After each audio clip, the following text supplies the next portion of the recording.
Hi everyone, good day to you. Okay, sitting next to me is Irene Tan. Okay, and sitting next to me is Jayden Tan. Hello, and together hello. we are We the are Property Tan. Tan siblings. Okay. Okay, so what's the topic today, Jayden? So today our topic will be in discussion of benefits of purchasing an executive condominium. Okay, that's a very hot topic, right? Because recently we have the launch. New launch, which is Yeah. Lumina Grand EC, Yeah. okay, which is in the west of Singapore. Yeah. So everybody, 西游记. 西游记, yeah. Yeah, right. So I mean there's a lot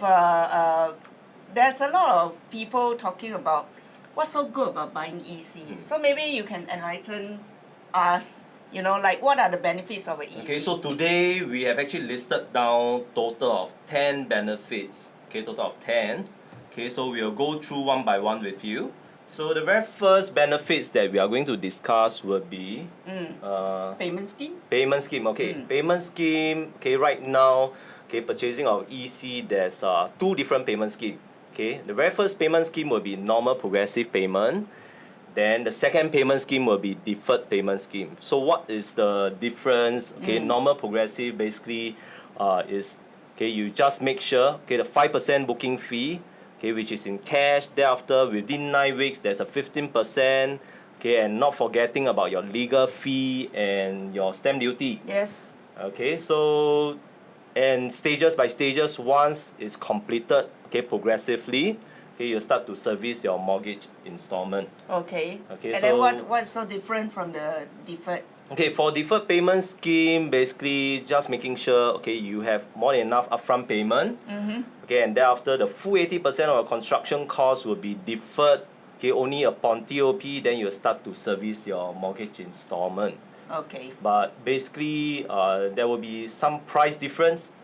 Okay, and if you opt for deferred payment, okay, the price will be slightly higher a bit as compared to. Then why would people want to take the deferred payment? So what's the benefit? where deferred payment, it will helps in a way that, okay, for example, I'm an existing HDB homeowner. Okay. Okay, and I do have existing home loan to service. Okay, on a monthly basis. Okay. So it will helps in a way that, okay, where you do not require to actually service two mortgage loan in the same time.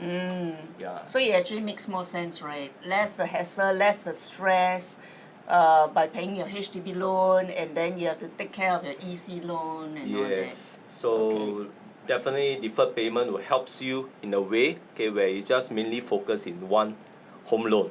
But is that criteria like we know that the first timer and second timer can buy EC, but for the payment scheme, like There's no restriction for any first or second timer. Okay. You can actually opt for normal or deferred case of a free choice. free choice. Yeah. So actually, if I look at it right, I want the hassle-free, and maybe my funds are coming in like 2 years down the road. I can actually settle my 5% and 15% down payment, and then peace of mind, and then still accumulating my CPF, right? And then when I get the keys, then I start my 80%. So there's no Yes. stopping me, right? No. Okay, very good. So coming next to the, okay, which is special bridging loan. Aiyo, why so loud? Special. Why so Special. special? Yeah. Why there's a special word? Special bridging loan. Why can you Probably can you Irene, explain? Okay. Okay, regarding about this special bridging loan, okay, basically if, okay, we are mainly looking at if there's any shortfall, okay, if there's any shortfall amount, okay, within, okay, probably where we are looking at the, okay, for example, okay, if we are looking at a purchase price of around 2.2 million, okay, where we have a breakdown of the payments, okay, in cash, which is your booking fee 5%, okay, that's the booking fee, which is 111,400, okay, followed by the CPF 15%, okay, it work out to be around 300 over thousand. Okay, so this special bridging loan, okay, there's actually a shortfall 800 over thousand. So for example, okay, if we have a combined household income of 16,000, so based on the 30 years loan tenure and the mortgage installment, okay, it work out to be, okay, based on 100,000 loan, okay, the mortgage installment, okay, is 506.69. Okay, that's the mortgage installment. Okay. So according to our 16,000 income ceiling, right, okay, you only can loan up to a maximum 947,000. So That's the very rest, pathetic, right? quite. So very pathetic. So we'll talk about the ceiling cap later, huh? Yeah. Yes, yes. Yeah, okay. Okay, so there's actually a shortfall amount of 800 over 1,000. So how are we going to bridge, use this special bridging loan, okay, to bridge this shortfall amount? Okay, is that, okay, we basically use our existing HDB flat. Right. Okay, and there's a kind of calculation, okay, using our existing HDB flat current market value, then we multiply by something else, okay, then to find out, okay, if it's possible to actually bridge this shortfall amount. Okay. Alright, so probably we can discuss, okay, even more, okay. So I ask you lah, Jayden. Actually, I own a 5-room in Bukit Merah. Okay. So how much is the... Okay. Okay, so assuming... I saw the last transaction, actually quite high. Yeah, recently, okay, in Bukit Merah Estate, okay, there's one transaction, okay, which is transacted way above 1.5 million. Yep. Is it That's 1.5 my million house. plus? Okay. That's my house, the Gerpi neighbor. Right. So if you are looking at around this transaction pricing, Yep. 1.5 million over, right? Yeah. Okay, in Lumina Grand or any other EC, Yeah. okay, you can actually purchase a 3-bedroom, a 3-bedroom layout. So let's do the case study calculation. My 5-room will value at about 1.5. Okay. Assuming that I still have an outstanding loan of 300,000, and then all my CPF plus accrued interest another 400,000. Wow, off my mind, you want me to Yeah. calculate. So 1.5 less of the outstanding HDB loan of 300K will be 1.2. Okay. And then less of my CPF plus accrued interest. End of the day, I will have to give back, right? So maybe another 400. So 800K. So using your chart again, the bridging loan, probably I can bridge 800K, right? That's Yes, what you explained. yes. So in this manner, can I afford the 2.2 million 5-bedroom in Lumina Green? Yes, definitely. After offset, okay, you were saying that your outstanding loan. 300K. Okay, then also not forgetting, okay, if you are subjected to resale levy, okay, we gotta offset that amount as well. Okay, and what So else? 45,000 now. Yeah, so for example, 5-room. yeah, 5-room, 45,000.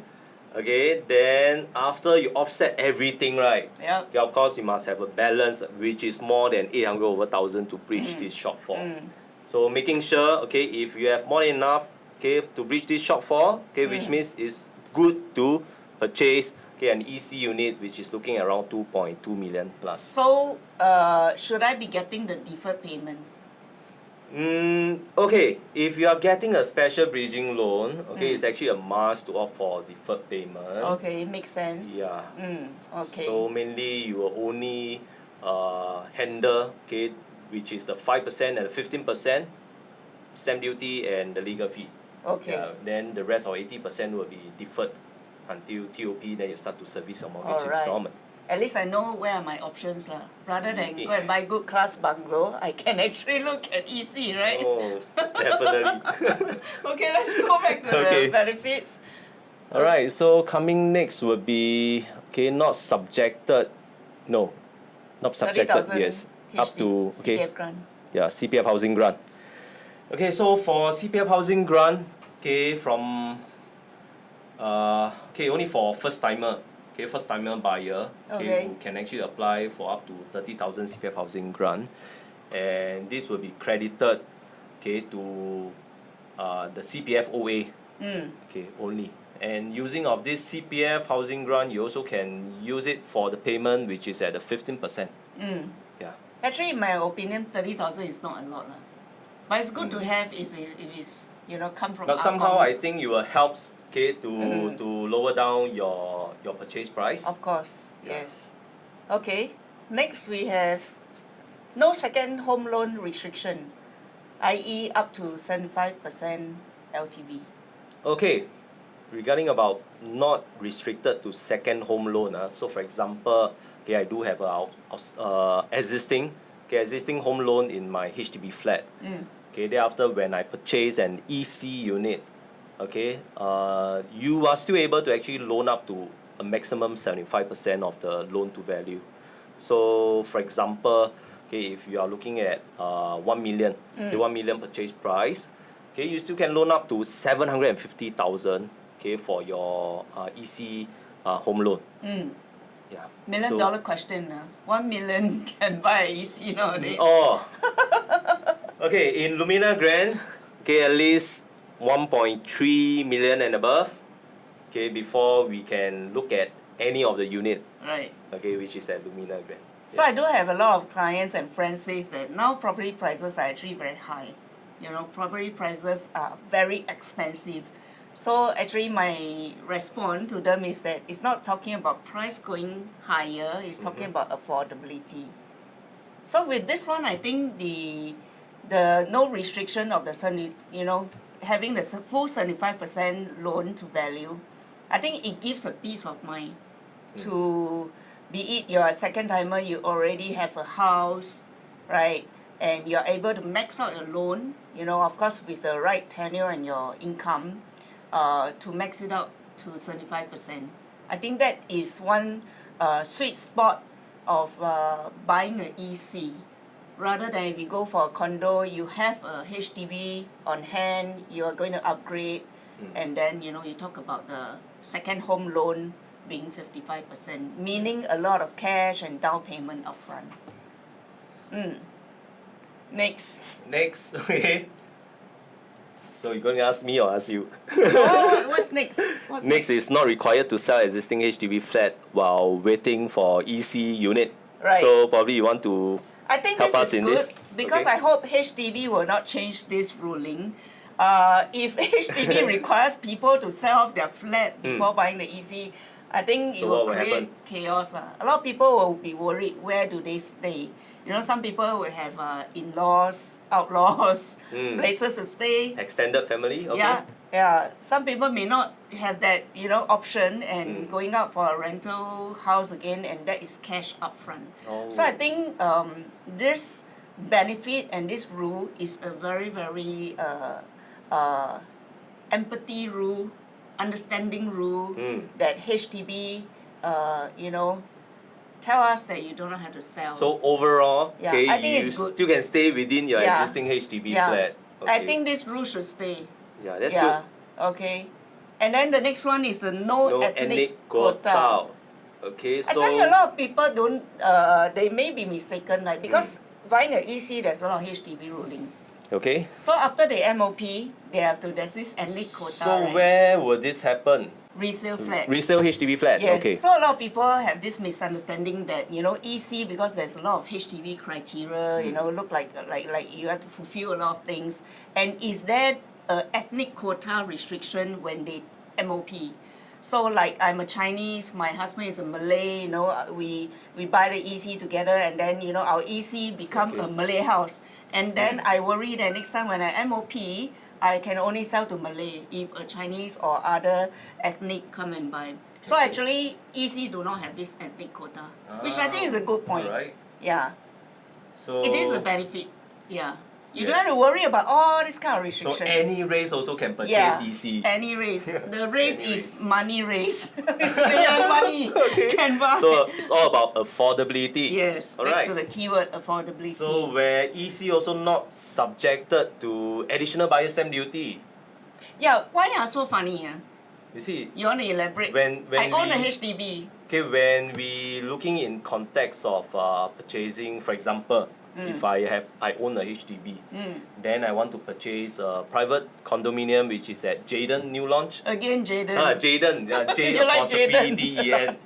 Okay, so for example, if I were to purchase a Jayden unit, right? Okay, then for a Singapore citizen, okay, you are actually subjected to 20% ABS. Because of the second property. So then mostly when we work out the sums, okay, it could be at least a six-figure amount. of what? Six-figure of the ABSD lah. Oh, okay, ABSD amount, Okay. 20%. Alright. But if you are going for the third property purchase, and thereafter, right, okay, it's actually a 30% rate Okay. on the ABSD. Okay. So when now, right, okay, if you own a HDB and I purchase a EC, Yes. Is it counted as 2 property count? you see, I actually own a HDB and I purchase a EC. Yeah. It's actually not subjected to ABSD because, okay, according to the HDB terms and condition, okay, within 6 months upon TOP, you actually have to dispose of your existing HDB flat. So eventually, okay, you still have only one property under your name. Yeah. That brings me to a point of a lot of people think that they buy EC. Okay. It's like, oh, they can have 2 property, one to stay, one to rent out. Okay, which is a misconception because for whoever who buys EC, end of the day, during the first 5 years of the MOP, they at least will only have, they only own 1 property. Okay. Correct? Yes. Yeah. So again, to be in line with government's vision, EC is not a money-making tool, right? Yes, Do definitely. we want to talk about that later? Yes. Okay, we shall discuss. Okay. Further. Next, condominium lifestyle. Condominium lifestyle for EC, when I look at this Lumina Grand project, okay, and looking into a private condominium, okay, they're actually having the same kind of facility. It comes with tennis court, okay, it comes with a 50-meter Olympic size lap pool, Okay. and okay, there's 2 clubhouse. 2 clubhouse in Lumina Grand. Okay. And there's also one area, okay, where it's for the kids' play area. Okay. Okay, there's this spa pool with jacuzzi. Right. Okay, and some other kids' playground area as well. Yeah, it's exactly the same, having the same kind of condominium facility. So, but okay, the entry price is different. Yeah, for EC, okay, we are only looking at 1,400 to 1,500 PSF. So when we enter into private condominium, okay, at least 2,000 over PSF. So probably looking at somewhere which is in District 23, okay, a OCR project. Okay, the median price is already 2,000 plus. So District 23, you are talking about like places like Bukit Batok, Bukit Panjang. Yes, and something that probably you want to share with you is like the botany at Dairy Farm. Botany? Botany, the botany. Botany. The botany, okay, at Dairy Farm, okay, where probably you can actually get to take a look at the show flat, okay, and the pricing is also quite attractive. Okay, it's at a very low side of around 2,000 PSF. Yeah. Okay, so again, let's put a finger on whether buying a EC, is it like a money-making kind of option for the Singaporean? We talk about that later. If you like what you see, please subscribe to our channel and we'll see you in the next episode.